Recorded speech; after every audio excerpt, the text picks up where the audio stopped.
स्वागत है आपके चैनल जीके विद प्रभा में। पिछले वीडियो में हमने भारत के इतिहास के विभिन्न चरण के बारे में पढ़ा था कि भारत के इतिहास को कितने भागों में बांटा गया है और पुरापाषाण काल के उपखंड निम्न पुरापाषाण काल के बारे में अध्ययन किए थे। आज हम पुरापाषाण काल के दो और भी उपखंड हैं, उनके बारे में समझेंगे। पुरापाषाण काल, पैलियोलिथिक पीरियड्स।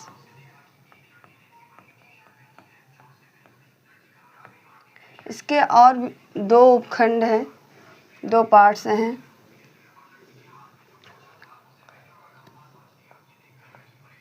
मध्य पुरापाषाण काल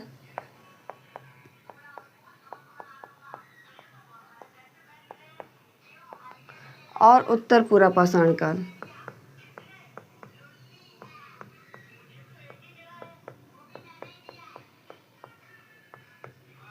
आइए मध्य पुरापाषाण काल के बारे में समझें। मध्य पुरापाषाण काल को फलक संस्कृति और नेवासा संस्कृति भी कहते हैं। फलक संस्कृति और नेवासा संस्कृति भी कहते हैं। यह नाम भारतीय पुरातत्ववेत्ता H.D. सांकलिया ने दिया था। भारतीय पुरातत्ववेत्ता डॉक्टर H.D. सांकलिया ने दिया था।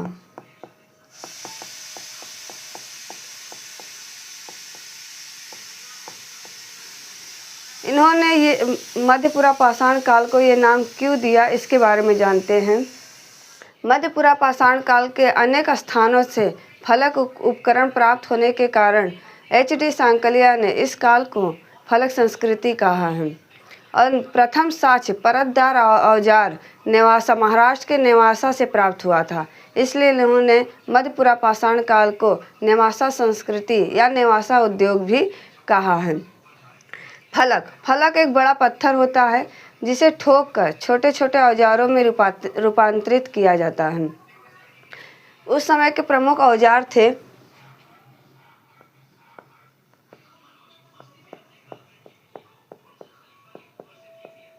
खुरचनी,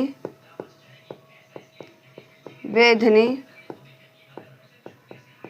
बेधक और तछनी जैसे प्रमुख औजार थे जो फलक पत्थर का उपयोग करके छोटे छोटे औजारों के रूप में परिवर्तित किए जाते थे।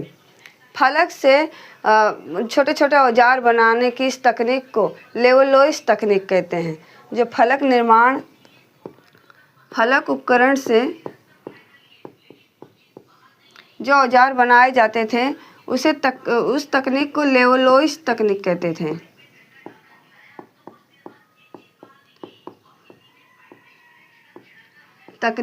थे। ये लेवलोइस तकनीक जो है प्रथम बार कहाँ खोजा गया, इसके बारे में जानते हैं। ये पेरिस में प्रथम बार देखा गया था कि फलक का उपयोग करके छोटे छोटे औजारों में परिवर्तित किए जा रहे हैं। पेरिस में एक उपनगर है, उसके नाम पर ये तकनीक विकसित हुई थी। मध्य पुरापाषाण काल के जो मानव थे, जैसे समय बीतता है तो परिवर्तन होते रहते हैं, तो उस समय का जो मानव था वो झुंडों में रहने लगा और वो मानव मृतक संस्कार के बारे में जानने, उसका विकास होने लगा। मानव जो है मध्य पुरापाषाण काल का, वो मृतक संस्कार परंपरा करने लगा, परंपरा से अवगत हो गया था। अग्नि की खोज की थी, अग्नि का प्रयोग करना वो जान गया था। हाँ, वो उचित तरह से प्रयोग नहीं कर पाता था, लेकिन वो अग्नि का प्रयोग करना पुरापाषाण काल में ही जान गया था। खोज ली थी उसने अग्नि की खोज। मध्य पुरापाषाण काल के कुछ प्रमुख स्थल हैं जहाँ से ये इस काल के साक्ष्य प्राप्त होते हैं,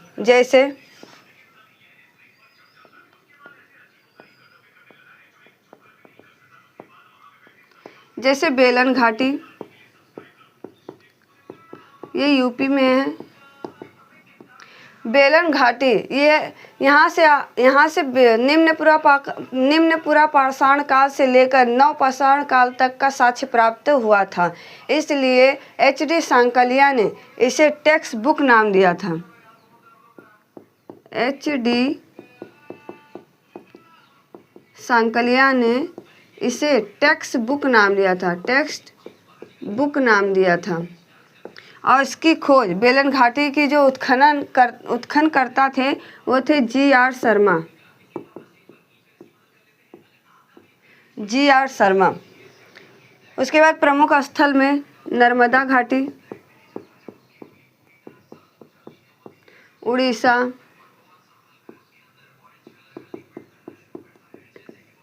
उड़ीसा, राजस्थान में कुछ स्थानों पे प्राप्त हुए थे, आंध्र प्रदेश,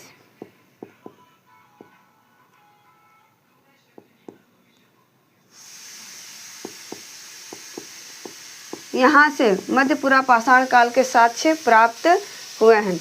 मध्यपुरा पाषाण काल का जो मानव था वो निडरथल प्रजाति का था। निडरथल प्रजाति का था। यह आधुनिक मानव के समान ही था। आइए हम अब उच्चपुरा पाषाण काल के बारे में समझें कि आइए हम उच्चपुरा पाषाण काल के बारे में समझते हैं।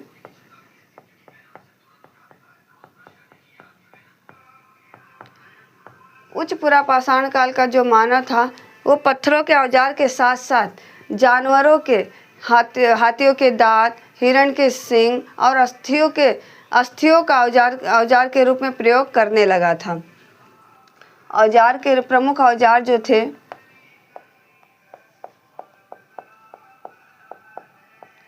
वो प्रमुख जो औजार थे हिरण के सींग,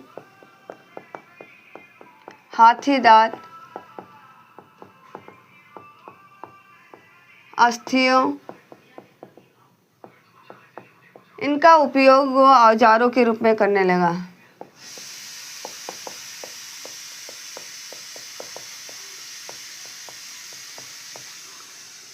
औजार के रूप में करने लगा था।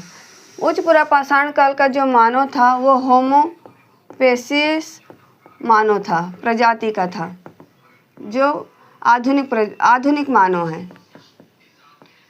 उच्चपुरा पाषाण काल का जो मानव था वो होमो पेसियस प्रजाति का था और हम जानते हैं कि होमो पेसियस प्रजाति जो है वो आधुनिक मानव है।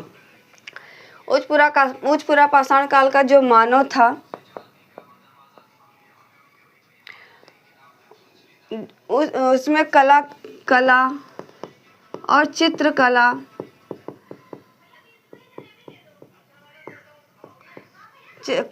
चित्रकला करने की प्रवृत्ति विकसित हो चुकी थी।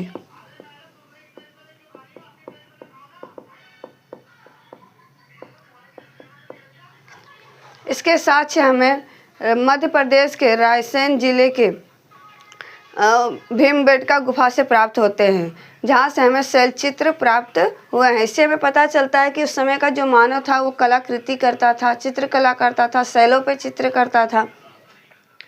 उच्चपुरा पाषाण काल के कुछ प्रमुख स्थल हैं,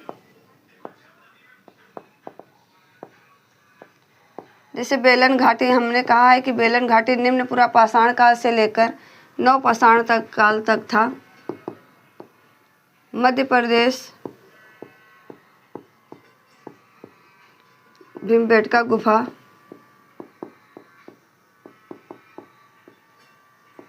यहाँ से हमें भीमबेटका गुफा से शैलचित्र प्राप्त हुए हैं। शैलचित्र प्राप्त हुए हैं। हथनौर मध्य प्रदेश से हमें प्रथम मानव की खोपड़ी प्राप्त हुई थी। प्रथम साक्ष्य प्राप्त हुआ था जिसमें मानव की खोपड़ी थी।